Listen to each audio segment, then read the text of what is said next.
Coach Bedford, welcome. Just a few thoughts on how practice preparations are going for the game.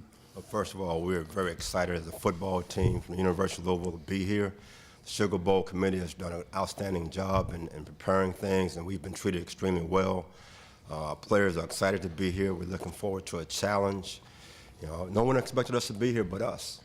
You know, we have an outstanding head coach and Coach Charlie Strong, and what you see in him, you see in our football team. A very tenacious, hard-working team, and that's why we're here. And we're here to put on a good show, so we're looking forward to the challenge of facing the University of Florida. Thank you. Questions for Coach? We'll start on the second row, left side. Hey, Vance, Robbie Andrew of the Gainesville Sun. What are your thoughts on Florida's offense, and do they appear to be playing with a lot of confidence after the FSU game? Did you see them playing with more confidence in that game? They play with a lot of confidence. You look at those guys, and I know a lot of those guys, by the way. You know, the offensive line is big and athletic.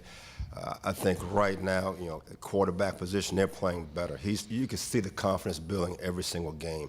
The receivers are starting to step up. They're making plays, and they did an outstanding job versus, you know, the Florida State University. And Gillislee is playing lights out. I mean, we knew when we recruited him several years ago, you know, Coach Carter, our running back coach, recruited him. He is playing extremely well. You know, so we're very concerned about their running game. Other questions for Coach Bedford? We'll move to the other side. We've got a couple over here. Go ahead. Yeah, Edgar Thompson with the Orlando Sentinel. Do you remember recruiting Jeff Driskel, or was that before? Was that later? Jeff, I was already gone. We were in the process of recruiting him, and I left to go to the University of Louisville. But Scott Leffler at the time was a quarterback coach there, and he recruited Jeff, and Jeff was the #1 rated quarterback in the country at that time. And what you can see a version of Tim Tebow in him. He's big, he's strong, he's fast, he's athletic. You know, how many quarterbacks across this country can run 4 or 5 flat? So he's a concern. When he gets back there in the pocket, if it breaks down, he's a guy that can break out of the pocket, find a receiver downfield, or take off and run 50, 60 yards, and it's going to be hard to tackle him in open space. So we have our concern about containing Jeff. And Jordan Reed, could you just kind of talk about the challenge he presents, please? You know, Jordan was a quarterback coming out of high school, and I tell you what, I remember Jordan from this. We used to do one-on-one, and he took on one of our defensive ends as a true freshman and put him on his back. And that's what I remember about him. He's an outstanding player. He's another guy that, in my opinion, he's going to be a first or second round pick in a couple of years. Athletic, he can run, he has excellent ball skills, he has a size. So he's a matchup problem for us right now. We're concerned about that. We got to give, you know, Jeff, the quarterback, some different looks, try to confuse him with a few different looks, and hopefully, you know, we can make some plays. CL, Mike's right behind you there. Thank you. CL Brown, Louisville Courier-Journal. Vance, I was wondering, the defensive front four was pretty banged up in the second half of the season, but now, you know, having time to between the end of the season and this game, seems like a lot of guys healed up. How will that change just what you guys are able to do, having the Rankins back in the rotation and D'Angelo Brown? It does give us some depth where we can rotate guys in and out. You know, but for defensive linemen, you're hurt. When the first game starts, you're injured the rest of the season. That's part of playing in the interior. We're going to try to rush 4, we're going to rush 3. We'll give them a different look. We're zone pressure sometimes. And for us to have a chance to win this ball game, we have to keep them off balance with different looks, different fronts, movements, and stunts. So I'm happy to have all those guys back, and we plan to play every guy we have up front. We'll go to the front row on the other side. Yeah, hi, Vance. Hayes Carlin with the Florida Times-Union. Can you talk a little bit about your first impressions of Mike Gillislee when he arrived at Florida, and then can you also give us a sense of how you feel he's running right now, what specifically he's doing to have success?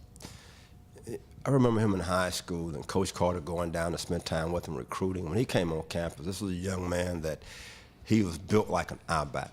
You know, at the time at Florida, we were running spread offense, which didn't really suit, you know, his talents. Here's a guy coming out of high school, ran 10,500 meters, so when he puts his foot in the ground, he can get vertical. You know, over the last 3 years, you can see his body has changed.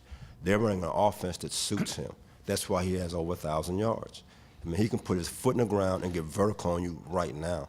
And he's had a lot of big plays. You look at the big plays he's had in the open field, he can do a lot of things. He can catch the football, he can cut back, and when he does, we're concerned about that.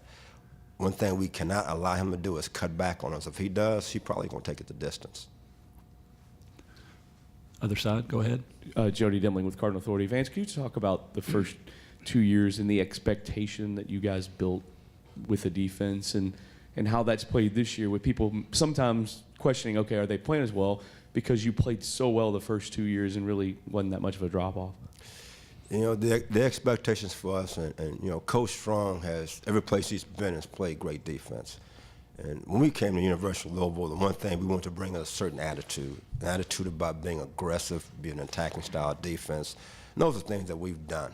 You know, I think our first year we finished somewhere around 18th in the nation. I think a year ago, I think we were somewhere around 21st. This year we're 25th. And the difference in the 2 seasons is this. You know, our offense this year played outstanding, did some tremendous things. Our first 2 years we had our struggles. You know, this year we played more as a team. We played more of a team. We won 10 ball games. The first 2 years we won 7 ball games. And people say, well, you played great defense. Well, I'd rather win 10 ball games than for people to sit back and say you're not playing well. And at the end of the year, you sit back and say, wait a minute now, we're 25th in the nation defense. So we're doing just a little bit right to go from 7 wins to 10 wins. I get excited about that. That's why we're sitting here today, you know, in New Orleans and having a little gumbo and a little crawfish etouffee. So I'm excited. So hopefully, if we can do the same thing for the next 10 years while we're at Louisville, I'd truly be excited. Back to the left side on the 4th row. Hey, Coach. Chris Price from WCJB-TV 20 in Gainesville, Florida. What do you remember about what Charlie told you when he said he was going to Louisville, that he wanted you and Kenny to come with him? Was that an easy decision?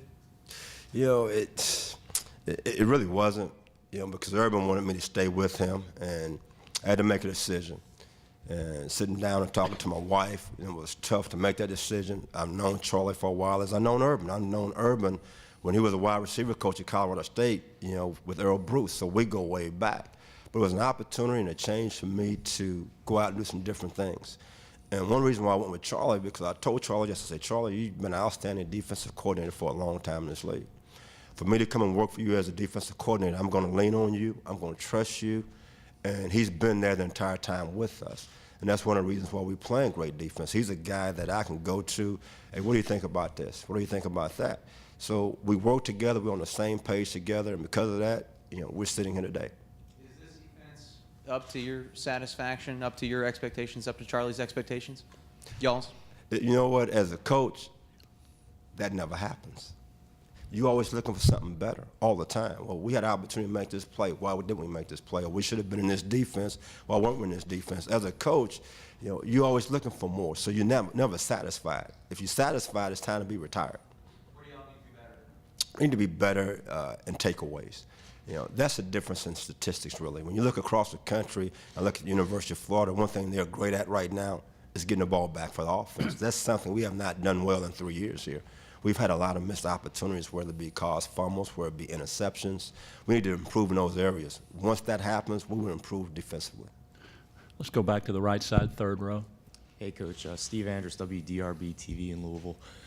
Much has been made of Charlie staying in Louisville. We've heard his thoughts on that. We haven't really heard from his assistants too much. What did it mean to you for him to say that it was about getting you guys taken care of and to turn down Tennessee before even finalizing that new contract yet? Well, I'm going to go back to a previous question. One reason why I came with Charlie Strong is because his character. You know, when I went to work in Florida, after I left Michigan, every morning at 7 a.m., Coach Strong would call his 2 daughters to wake them up, to make sure they're ready to go to school. So you're talking about a guy that's a family man. And when he talked about staying at the University of Louisville, it was about family. It was about the players. He thought about the coaching staff. He thought about their families.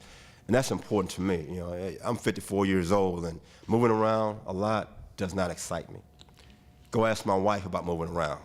When I first told her I was a coach, and as a coach we could be in a place from 1 to 5 years, she, oh yeah, I'm excited. Ask her now. She is really excited about staying in the city of Louisville. We love the city. And Charlie Strong, he made a commitment to the University of Louisville. And what he's saying to everybody in this country, that this program is a top program in the country. And when it comes to recruiting, if he can turn down the University of Tennessee to stay, why can't players come to the University of Louisville? That's the commitment he said to this program and what the University of Louisville is all about. And as an assistant coach on the staff, I couldn't be more happier right now.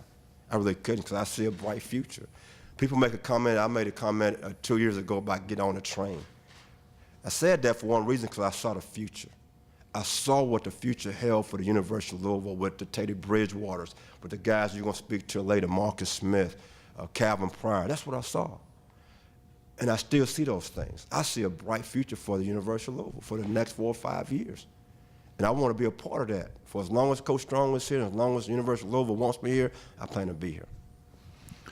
Second row. Coach Adam Lefko, WHS11. I was going to ask you about the train comment. People kind of associate that with this coaching staff more than anything Charlie's ever said. How is that train rolling right now? Well, we're sitting here right now in New Orleans.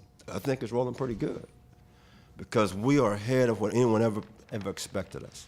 Who in the country expected us to be sitting right here in the Sugar Bowl, the BCS Bowl game? So it's heading in the right direction. I mean, we have young talent. We're a junior sophomore team. On defense, we only have one senior that's starting. On offense, we have 3 seniors that are starting. You're talking about a young football team. You know, so the future's ahead of us. The thing is, if you stay healthy, and we do a tremendous job coaching, and we have a long way to go as far as coaches, to be honest with you. We need to continue to get better as a coaching staff. If we can do that and keep guys healthy, I think the future here is going to be outstanding. And what Coach Tom George has done, he's moved us into the next era, the era of the ACC the next couple of years. So everything that we're looking for as a coaching staff, as a football team, Tom George has brought to the table for us. So we're excited to be where we are right now. We have time for one more, if there is one for Coach Bedford. We'll take it here on the front row left side. Can you talk a little bit about Florida's offensive line and the problems they present in the running game in addition to Gillislee? They remind me a little bit of North Carolina. North Carolina was big, they were strong, they were athletic. And if they can get their hands on you, they present a problem. They do a variety of things on offense. They run power game, they run spread game. So you have to play great technique up front. That's why we have to move up front. We have to bring linebackers, defensive backs, which is what we do already. So it's going to be a major problem. Then the next thing is, you know, Mike, he looks for a hole. As soon as he sees a hole, he can put his foot in the ground. He can run 4 through to that hole. So if we're not in the right gaps, all of a sudden he can pop one on you. I mean, you look at Florida State, he popped one on them. All of a sudden the game is close, All of a sudden he cuts back, he gets vertical, and all of a sudden you see 10, 500 meters going to the end zone. So that's a concern. They're big, they're strong up front, they do a variety of things as far as their scheme. And then when Mike gets the ball in his hands, it's no telling what can happen. And Trey Burton, you know, Trey Burton is a special talent, from playing wide receiver, tight end, running back, quarterback. He does it all. He's Mr. Utility. You know, he's a major concern of ours also, because he's going to play some quarterback. You're going to have Trey in the backfield with Mike in the backfield. I mean, on the outside looking in, that's a wow factor. I mean, for a defensive coach, you get excited because it's an outstanding challenge for us right now, and we're looking forward to that challenge. Thank you, Coach. That concludes our formal portion.